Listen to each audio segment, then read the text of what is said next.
ইউসুফ নবীর সৌন্দর্যের কোনো তুলনা নাই, কোনো সন্দেহ নাই, কিন্তু সেই ইউসুফ নবীও হাসরের ময়দানে অবাক হয়ে যার দিকে তাকায়ে থাকবেন, তিনি আপনার আমার নবী রাহমাতুল লিল আলামিন, তিনি আপনার আমার নবী রাহমাতুল লিল আলামিন।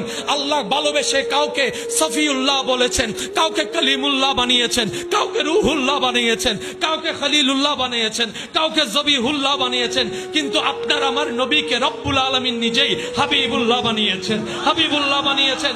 ইয়া রাসূলুল্লাহ, এই গোলাম, এই আদম, এই উম্মত আমরা হাহাকার করি, হাহাকার করি, শুনি শুধু আপনার নাম, দেখার কখনো সৌভাগ্য হয় না। ইয়া রাসূলুল্লাহ, আপনাকে তো সাহাবায়ে কেরাম দেখেছে, আবু বকর সিদ্দিক দেখেছে, ফারুক আজম দেখেছে, ওসমান গনি দেখেছে, মাওলা আলী দেখেছে, ইমাম হাসান আপনাকে দেখেছে, ইমাম হুসাইন আপনাকে দেখেছে, আপনার প্রেমিক আশেকরা আপনাকে স্বপ্নে দেখেছে।